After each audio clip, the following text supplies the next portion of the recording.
Meet executive, songwriter, and also son of legendary Kid Capri, Bossman Q. Have tons of women's fans. You're rocking with Bossman Q, and I'm rocking with OMHHI.com.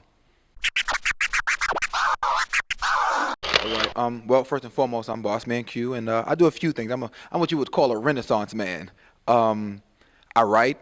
I've actually written some dope songs. I'm sure that a lot of people have heard. I've ghostwritten quite a few songs.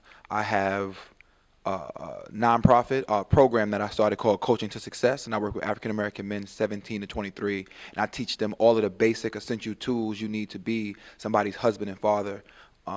You'd be surprised how many men don't know how to tie a tie, or who can't operate without someone cooking and cleaning for them. So my goal is to prepare them to be somebody's husband, to be the head of the household, to teach men to be men, because the reality situation is I'm probably going to have a daughter, and I'd rather be at the root of the problem. So instead of consoling my daughter in 25 years because someone didn't teach her boyfriend how to be a man, I'd rather teach these men now, teach these boys now for that transitional period.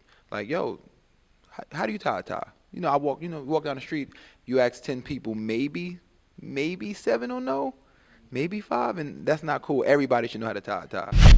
First of all, my dad, actually, he did my birthday party at Sweet. Shout out to my dad, the world famous DJ Kid Capri, turn up. But he was so hard on me about a lot of things. Like when I used to come in the house, I would go to the house. He'd be like, "Listen, before you do anything, take your shoes off, clean your shoes, clean your shoelaces." When I got my first job, I worked for Curtis Smith. He actually owned Exotics, and he's like a celebrity barber now. But back then, I used to hand out flyers.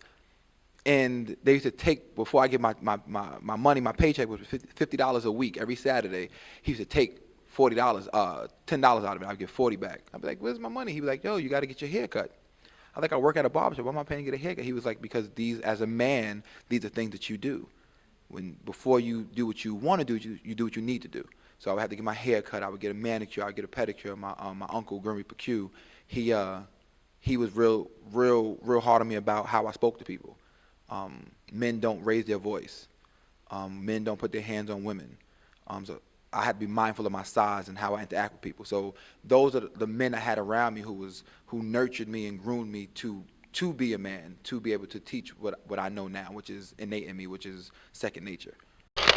I think for me, one of the reasons I came to Atlanta when I was 18, and I came to Atlanta because he was in New York, and he is who he is in New York, and my uncle at the time was and still worked with FUBU. Actually, he traveled with Damon John now, but he worked with FUBU, and I knew that I needed to grow and develop and be my own person, and I couldn't do it there. Not that they wouldn't let me, but they would only let me fall so far before they tried to step in.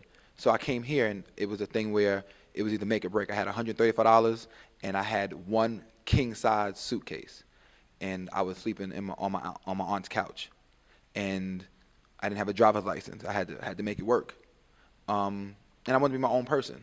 So I went into college, and I was writing, and I was like, "Yo, this is my niche." I actually used to get in trouble in school. I used to write these shirts with these exotic colors and erotic stories.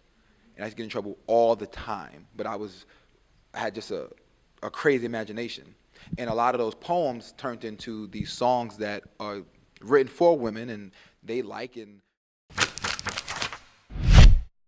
I look at the world through a king's eyes. You already know, man. Sorry, kid. You know, I'm fucking on my hip hop ish wherever I'm at. I'm on my hip hop ish. You heard me? This is Big Dog, Mr. Cole, on my hip hop ish, and I ain't playing with you. It's your boy Kid, real gangster ish. I'm on my hip hop ish. Yo, this Big Gil. We coming live from the ATL, and I'm on my hip hop ish. Y'all know what it is, Zaga. Yo, what it do, man? Shout out to On My Hip Hop ish. You know, it's your boy Scotty ATL checking in.